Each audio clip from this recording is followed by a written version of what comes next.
नाम मिलता है, कईयों के जोड़ को नाम मिलता है। तो वहाँ जोड़ तो है पुद्गल में, तो उसको शरीर नाम दिया गया।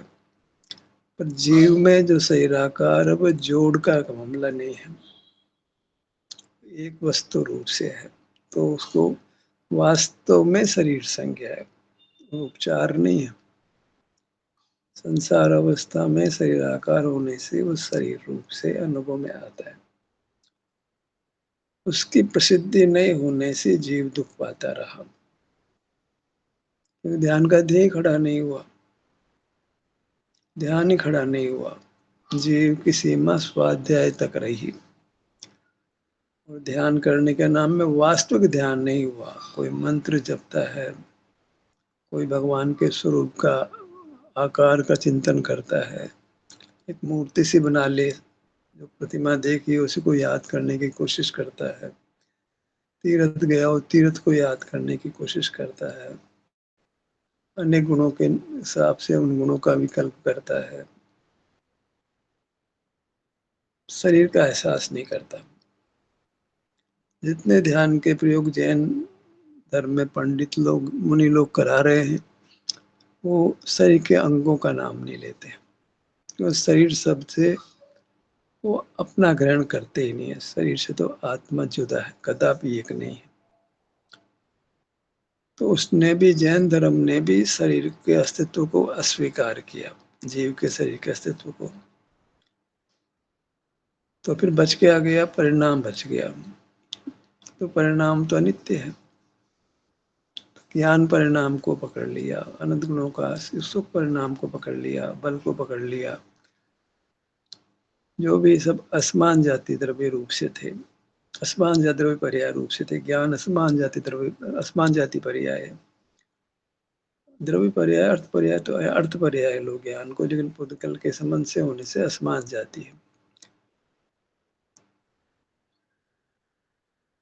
तो जो विवाह परिणति रूप से जीव को स्वीकार किया, वहां भी शारीरिक सुख दुख को नहीं ग्रहण करके, शारीरिक दुख को तो कदाचित अपने पर्याय रूप से ग्रहण कर, शारीरिक सुख को तो या शारीरिक दुख को भी पुद्गल के खाते में मोटे के मोटे डाल देते। जीव तो उसका अनुभव करता है, शरीर में सुख दुख होता है, वो तो स्थूल अज्ञान है, क्योंकि पुद्गल में सुख दुख होना संभव ही नहीं है। जो सुख स्वभाव ही नहीं है, उसको सुख भी नहीं हो सकता, दुख भी नहीं हो सकता। शरीर में सुख होता है, दुख होता है, ये मान लिया जाए तो फिर शरीर जीव का ही रूप, जीव का ही नाम मिलेगा। वो तो सुख दुख जीव में होता है तो शरीर जीव ही ठहरेगा। शरीर में सुख दुख आप स्वीकार करते ही शरीर जीव बन जाता है, क्योंकि उद्गल शरीर में सुख दुख होना संभव नहीं है। और इस रूप में चिंतन ही नहीं है। तो ज्ञान जो है वो स्वरूप तक पहुंचने ही नहीं देता है। ज्ञान बहिर्मुख है, वो अंतरोन्मुख होता ही नहीं है। अंतर्मुखता की केवल बात ही रह गई है। अंतर्मुखता का नाम रह गया बस। अंतर्मुखता का कोई प्रयोग नहीं, कोई पुरुषार्थ यत्न नहीं। कोई उपवास करता है, एकासन करता है, हरि का त्याग करता है, कुछ वस्त्रों का त्याग करता है, परिग्रह का परिमाण करता है, अनेक प्रकार से वो धर्म करने की कोशिश करता है, लेकिन शरीर का एहसास नहीं करता है और मनुष्य जन्म खो जाता है, चला जाता है। एक नहीं, अनंत चले गए। हमको ये विचार आना ही चाहिए कि इस शरीर का एहसास करने का ये जो कार्य है, ये अत्यंत दुर्लभता से प्रकट होता है, और ये प्रकट होने के बाद अवश्य ये जीव परमात्मा होता है। अनंत काल के पीछे वो न कुछ नहीं है जैसा ही मामला है। कोई समय लगने जैसी बात नहीं कर सकते। अनंत काल के आगे थोड़ा समय, एक कुछ भाव लगते हो तो गिनती में नहीं है। और वो भाव लगते हैं, वो भी दुख निवृत्ति होते होते, सुख बढ़ते बढ़ते होते हैं। जब से जीव अपने शरीर का एहसास करने लगता है, तब से उत्तम स्वास्थ्य को प्राप्त करने लगता है, उसमें डिग्री जाती है, सुख बढ़ता है, दुख बढ़ता जाता है। डे वन से ही, जब से आभ्यंतर अमूर्त शरीर की स्वीकृति करता है अनुभव से, तब से ही दुख की निवृत्ति होती जाती है और सुख की बढ़वारी होती जाती है। उसी क्रम में जीव दुखों से पूर्ण निवृत्त होकर परमात्मा हो जाता है। करना क्या है? एक ही काम। अगर सुख चाहते हैं, दुख नहीं चाहते हैं, तो एक ही काम करना। आभ्यंतर अमूर्त शरीर की स्वीकृति हो, फिर उसका अनुभव करें।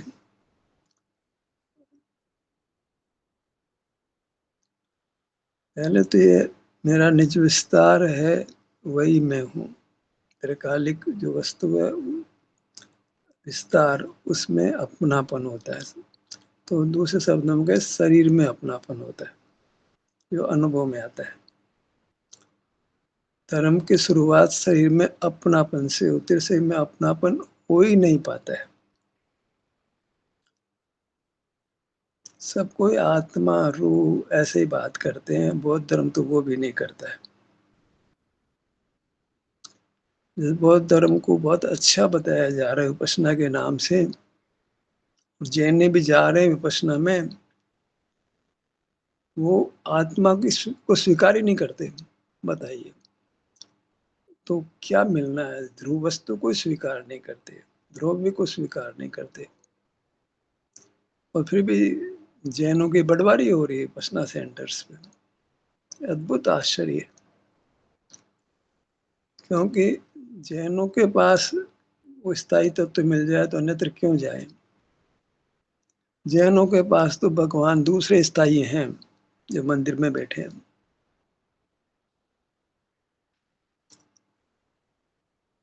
वो मंदिर वाला तो कहीं उठ के जाता नहीं है, बैठा सो बैठा ही है। वो अवश्य ध्रुव है। हमारे नाम के हम ध्रुव हैं। कैसे ध्रुव का क्या अर्थ लेते हैं, समझ नहीं आता है। क्या ध्रुवता लगती है जब मैं ध्रुवधाम ध्रुवधाम ध्रुवधाम, तो क्या है ध्रुवता? विकल्पों की ध्रुवता है। अद्भुत बात है। निरागम के बल पर या पढ़ सुन करके मैं ध्रुव हूं, पर ध्रुवता कैसी ध्रुवता है, जरा बताओ तो। क्या चीज तुमको आत्मा में ध्रुवता लगती है? इतना विकल्प रूप से मैं पहले भी था, आज भी हूं, आगे भी रहूंगा। अनुभव के स्तर पर क्या ध्रुव लगता है? ज्ञान के बल पर तो विचार विचार कोटि में आया कि हाँ, मैं पहले भी था, आज भी हूं, आगे रहूंगा। जो वस्तु है अनादि से अनंत काल तक रहेगी। मैं भी पहले था, आज भी हूं, आगे भी रहूंगा। तो विकल्प रूप से ही आत्मा को स्वीकार किया जा रहा है, और उसको ज्ञान रूप से देखा जा रहा है, अनंत गुण रूप से देखा जा रहा है। मतलब पर्याय दृष्टि की तो ना देता है, और पर्याय रूप से स्वीकार करता है। ऐसा अद्भुत पूर्वापर विरोध जो है, विद्वानों में और मुनियों में पाया जाता है। तो जब वस्तु का स्वरूप ही निर्णित नहीं हुआ, तो किसका आश्रय होगा? कैसा मोक्ष मार्ग बनेगा? जैन धर्म का तो प्राण यह है कि हमको ध्रुव का आश्रय करना, तो ध्रुव खड़ा तो करना पड़ेगा ना। वस्तु का जो क्षेत्र है वो ध्रुव होता है। उसका संख्यात प्रदेशपना कभी एक कम नहीं, एक ज्यादा नहीं होता है। संकोच विस्तार होने पर भी प्रदेश कम नहीं हो जाते हैं, या प्रदेश बढ़ नहीं जाते हैं। उतना का उतना 5 मीटर की साड़ी है, समेटी तो 5 मीटर की, नहीं समेटी तो 5 मीटर की।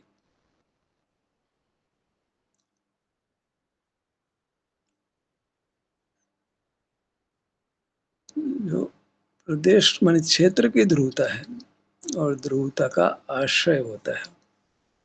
बौद्ध अध्रुवता का आश्रय कराता है, और जैन धर्म ध्रुवता को, जैन धर्म में ध्रुवता को स्पष्ट नहीं किया गया। यह आभ्यंतर अमूर्त शरीर ये ध्रुव है, ऐसा कथन नहीं मिलता है।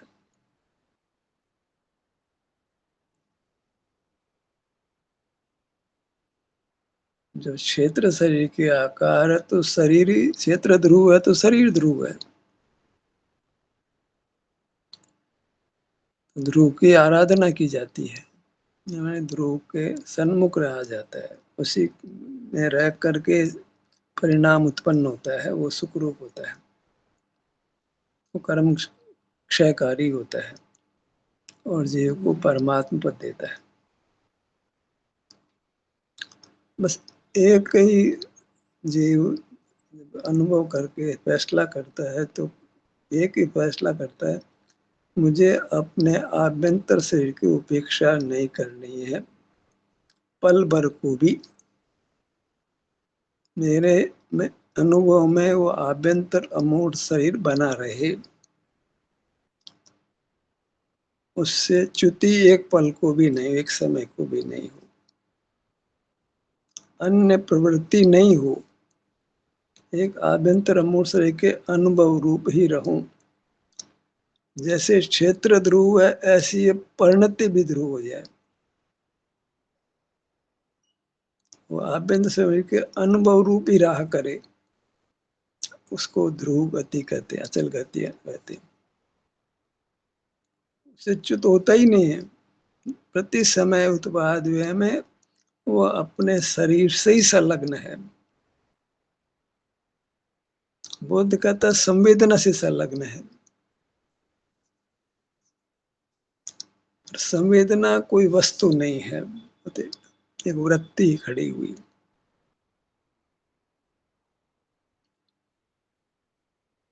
तो उसके बल उसको निरंतर नहीं बना सकते हो आप, दबाव में भले ही आप उस काम को करो, विपश्यना में ऑर्डर ऑफ तो लॉ है, वहां तो कानून है, आप बोलोगे नहीं, आंखें खोलोगे नहीं, रूल ऑफ थंब है वहां, तो आपको देख रही आंखें इधर उधर, कोई खोल तो नहीं, आंखें को बोल बात तो नहीं कर रहा है, आपको प्रति समय कोई देख रहा है, वॉलेंटियर देख रहे हैं कि कोई आंखें नहीं खोल रहा है, कोई बोल नहीं रहा है, तो हमको वहाँ का डिसिप्लिन मानना पड़ता है।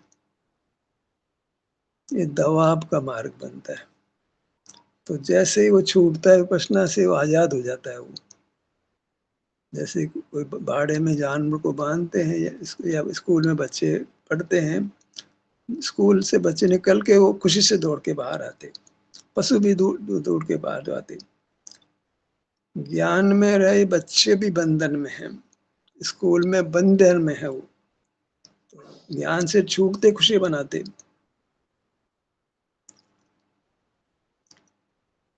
पशु है वो उनको रोक दिया गया एक पर्टिकुलर स्थान पर, जबकि वो विचरण करना चाहते हैं तो बंधन का दुख महसूस करते हैं। विचरण नहीं करना चाहे तो कोई तकलीफ नहीं है, पर विचरण करना चाहते हैं, बाहर का इंद्रिय सुख लेना चाहते हैं।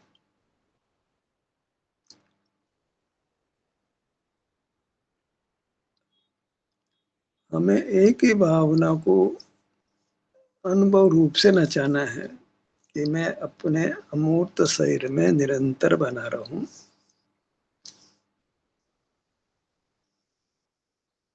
तो फिर अपने आप ही अपने शरीर में विचरण होगा, और शब्दों का मतलब सारा भी नहीं लेना पड़ेगा। तो शब्दों में फिर ज्ञान खड़ा हो गया।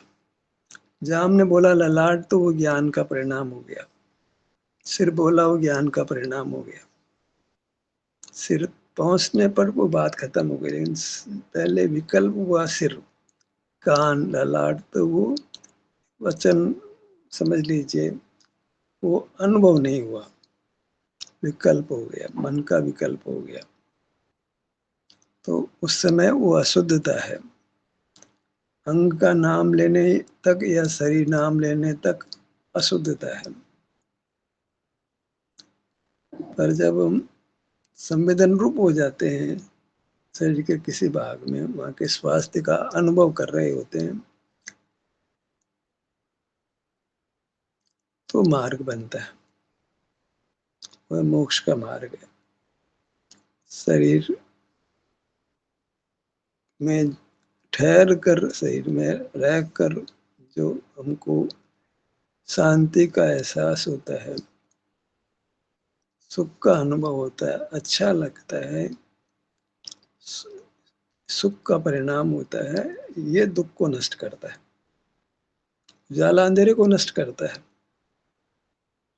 उजाला नहीं हो तो अंधेरा बना रहेगा। ऐसे ही हम अपने सुख के स्रोत में होकर सुख का अनुभव करते हैं। पाँव से मस्तक तक सीने के भाग को लक्ष्य में लिया, पेट के भाग को लक्ष्य में लिया, पीठ के भाग को लक्ष्य में लिया, हाथों के भाग को लक्ष्य में लिया, पैरों के भाग को लक्ष्य में लिया, तो हम सुख के स्रोत से जुड़े, इसलिए हमको सुख हुआ। तो ये मोक्ष का मार्ग हो गया। इतना ही मोक्ष का मार्ग है। और इस शरीर की पहचान ही नहीं तो मोक्ष मार्ग की बात ही कहाँ हुई। आप पूजा कर रहे हो, तीर्थ यात्रा करो, स्वाध्याय करो, नए प्रमाण निक्षेप, सारे नए की पढ़ाई पढ़ ली है, पढ़ा दी है, तत्के क्या लाभ है? विकल्प है। कुछ तो लाभ हुआ होगा, आखिर हमने इतने नए की परीक्षा पास की, सर्टिफिकेट भी ले लिए, पढ़ा भी रहे लोगों को। इन बातों की तो हमें खबर ही नहीं थी। इतने नए नए की तो खबर ही नहीं थी, हम तो नए जान गए। तो उससे हुआ क्या? उस सुख के स्रोत से तो संपर्क हुआ ही नहीं ना। बिजली की पिन है, वो सॉकेट में तो गई नहीं, छुआ ही नहीं सॉकेट को, तो बिजली के साथ तो जुड़ी नहीं। हुआ क्या? सॉकेट तो बिजली घर की है ना, वो सॉकेट तो वो पिन सॉकेट में जाए तो बिजली घर से जुड़े तो करंट प्रवाहित हो मकान के अंदर, बल्ब जले, ट्यूबलाइट जले और कोई यंत्र से काम करना शुरू करे। हम अपने स्रोत से, शरीर से जुड़ते हैं। स्रोत क्या है? शरीर हमारा, आभ्यंतर शरीर। वो शरीर ही नाम देना पड़ेगा उसको। आत्मा कहने से समझ नहीं आएगा कुछ भी। आत्मा के दो हाथ दो पैर होते हैं तो लड़ने आ जाए पंडित तो शरीर के दो हाथ पांव जरूर होते हैं। तो शरीर ही बोलना पड़ेगा, दो हाथ दो पांव ही बोलना पड़ेगा, सीना बोलने का, पीठ बोलना पड़ेगा। मार्ग का यही प्रकार है। जहाँ तक मतलब सीधे अनुभव नहीं कर पा रहे हैं तो अंगों का नाम लेकर अंगों पे आ रहे हैं। एक साधन बनाया है, अंगों का नाम साध्य नहीं है। अंगों तक पहुंचने का एक साधन बनाया, वो साध्य नहीं है। सीधे अंगों पे आ जाते हैं तो नाम लेने की दरकार बिल्कुल नहीं। बच्चा स्कूल से घर आता है, माँ उसको खाना खिला देती है, नाम लेने की जरूरत ही नहीं पड़ती उसको। बच्चे को पहचानती है। बच्चा आता है, पत्नी पति को पहचानती है, घर आता है पति तो उसको बड़े आराम से खाना परोस देती है। पति भी खाना खा लेता है, बच्चा खाना खा लेता है। ऐसे ही हमने अपने को पहचान लिया, सिर से पांव तक ये मैं हूँ, ये मेरा शरीर है। और ये अंगों पांगों का भी हमने अनुभव कर लिया तो पहचान गए। शरीर को पहचान गए, अंगों पांग को पहचान लिए, उनकी ध्रुवता को पहचान लिया। अब सीधा अनुभव कर लेते हैं, नाम लेने की आवश्यकता भी नहीं रहती है, न शरीर का न अंगों का। और कमजोर अवस्था तो लेते भी हैं। और जब निर्देश करते हैं ध्यान का, फिर तो अनिवार्यता हो जाती है लेने की। जब किसी ने अवलंबन लेना है तो उसको अवलंबन देना पड़ेगा। हम चाहते हैं कि हमको अवलंबन लेने में कोई मदद करे, तो कहते हैं भाई आप ध्यान कराइए। वो अंगों का नाम लेता है और हम अंगों पर जाते हैं, नहीं तो नहीं जाते हैं। ऐसे तो वृत्ति, बाहर कोई अखबार पढ़ रही, कोई टीवी दे रही, कोई मिलने जा रहे हो, किसी बात करने जा रहे हो, काम तो बहुत है बाहर के। खुले आंख में तो कामों का अंत ही नहीं है। अनंत अनंत काम। एक मिनट काम सिमटाने दूसरा काम खड़ा हो जाता है। और आकुलता, तनाव, व्याधि, उपाधि सब आ जाती है। इसलिए हम कहते हैं कि भाई हम या तो हम खुद भी कर लेते हैं और कुछ आप भी हमको मदद करो।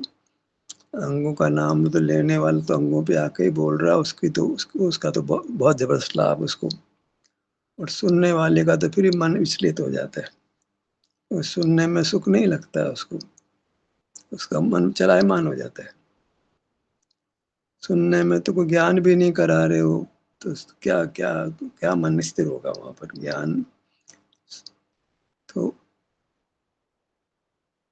कोई जीव है जो कि बाहर से अपने आप को हटा लेता है, पहले मानस बना लिया कि मुझे बाहर से नहीं जुड़ना है।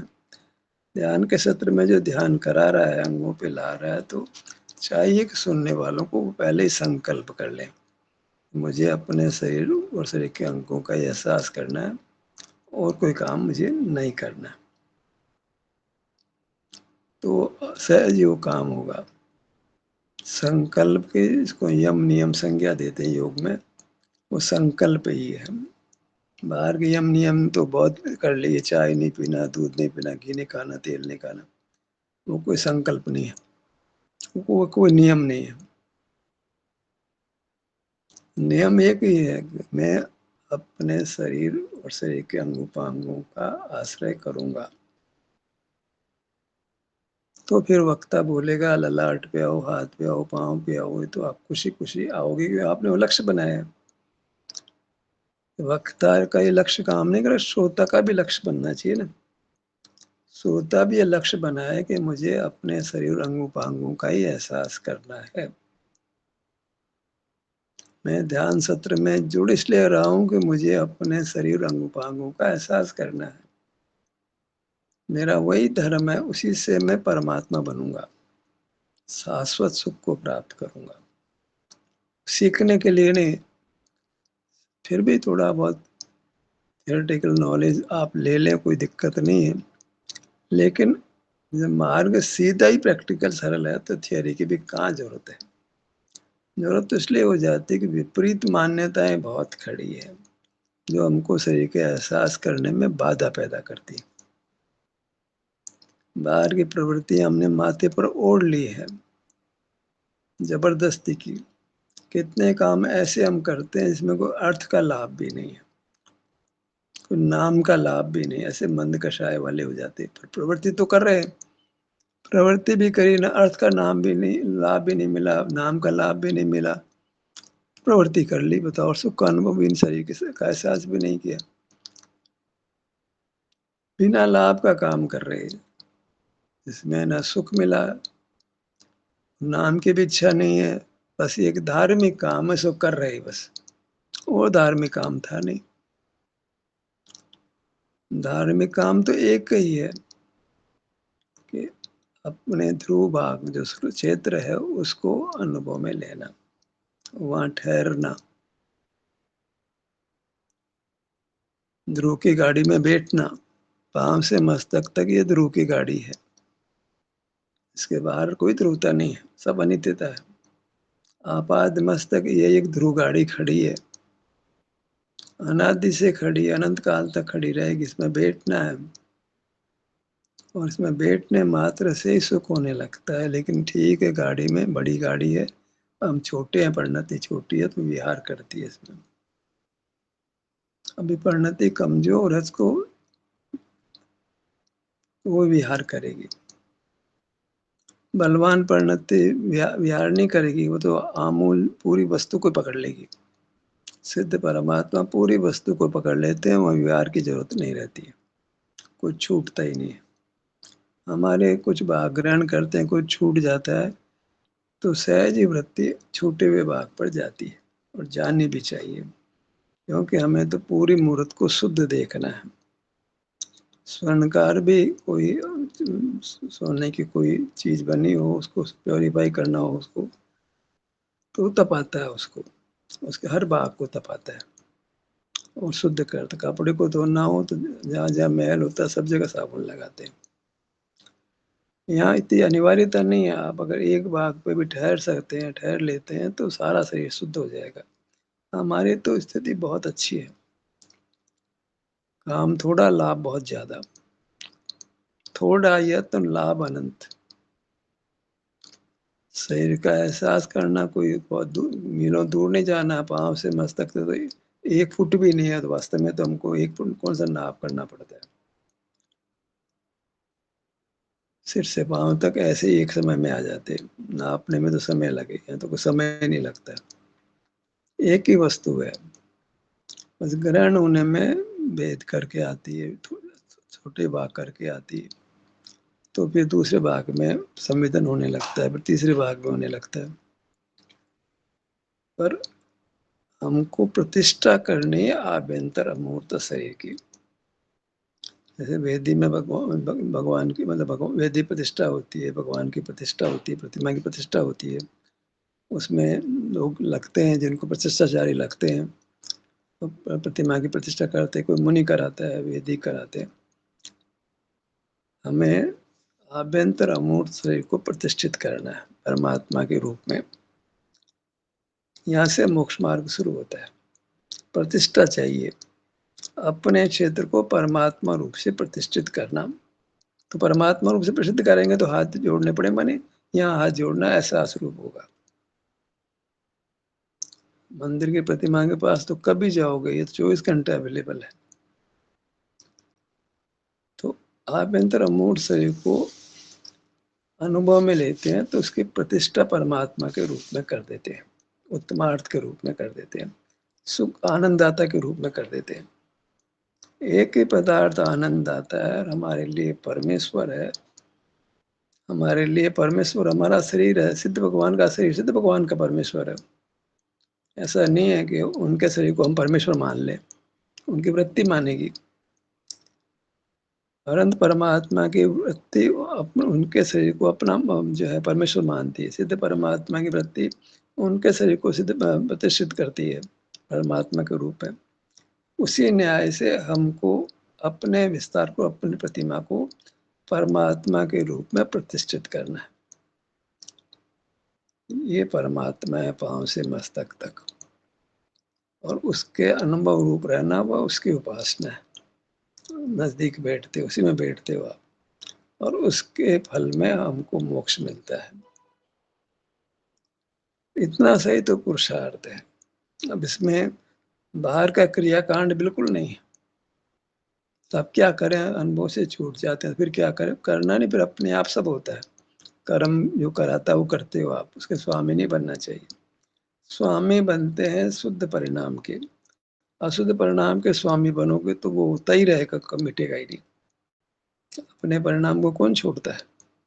ये तो पुद्गल के संबंध से हुआ, स्वाधीनता से नहीं होता तो मैं उसका स्वामी नहीं बनता हूं। ऐसे मोह टूटता है, संतति का मोह टूटता है। कोई मुनि बनता है, संतति का मोह कैसे छूटता है। भाई ये मेरे द्वारा उत्पन्न ही नहीं है, अकेला तो संतान पैदा ही नहीं कर सकता था।